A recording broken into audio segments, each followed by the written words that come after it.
Charles live up to his titles represents UK to visit Jordan and Egypt addressing climate crisis.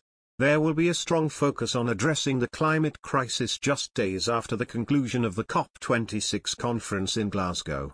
The Prince of Wales and the Duchess of Cornwall are visiting Jordan and Egypt this week, becoming the first members of the royal family to carry out a major overseas tour since the COVID-19 pandemic started. They arrived in Jordan earlier to start the 4-day visit.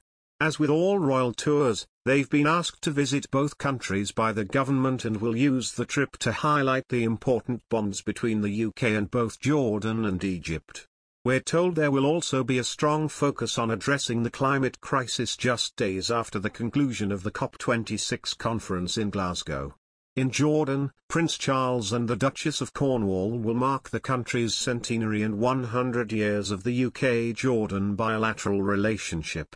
The couple have visited before, and this latest trip emphasises how important the links between the UK and Jordan are for the British government, particularly for security cooperation. Their Royal Highnesses were formally welcomed by King Abdullah II and Queen Rania at Al Husseiniya Palace. They'll carry out visits in Jordan that tie in with their own working interests, with the Prince focusing on the environment and interfaith dialogue, and Camilla continuing to show her commitment to charities championing women and supporting children. The Prince of Wales spoke to the Queen ahead of the trip to get her blessing to go. Charles is understood to have discussed the visit with his mother following her recent ill health and spraining her back, which meant she was unable to attend the Remembrance Sunday service at the Cenotaph on Sunday. The conversation is understood to have taken place over the weekend by telephone, a source said. The Prince of Wales is now the most senior member of the royal family to travel overseas, and with the Queen recently being unwell, it has increased the focus on the necessity for her son and other members of the family to increasingly step up and support the 95-year-old monarch.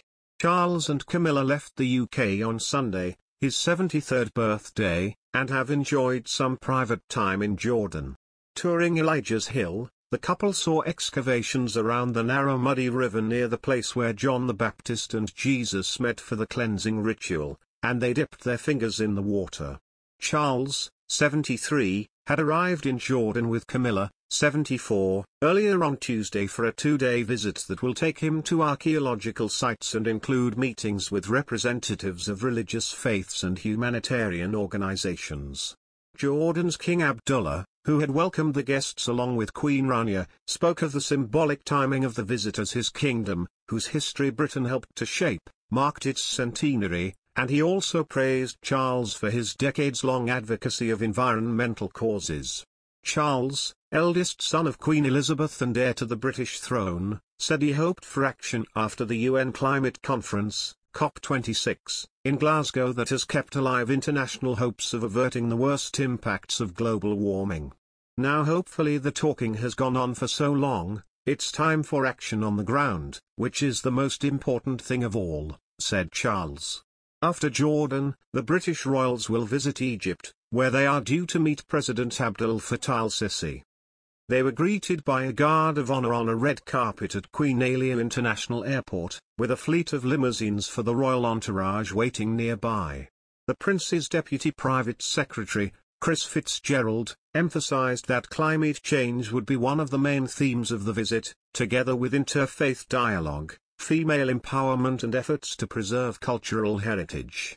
Mr. Fitzgerald said, the first royal tour in almost 2 years will come at a significant moment in the UK's relationship with both countries. Their Royal Highnesses will first travel to Jordan, where they will celebrate both Jordan's own centenary and 100 years of the UK-Jordan bilateral relationship. Their Royal Highnesses' visit to Egypt comes as the UK holds the COP presidency and Egypt has been nominated to assume the 27 Colombian pesos presidency in 2022. In this decisive decade for climate action, the next 12 months is therefore expected to see a significant cooperation between the UK and Egypt. Indeed, both visits will have a major focus on addressing the climate crisis.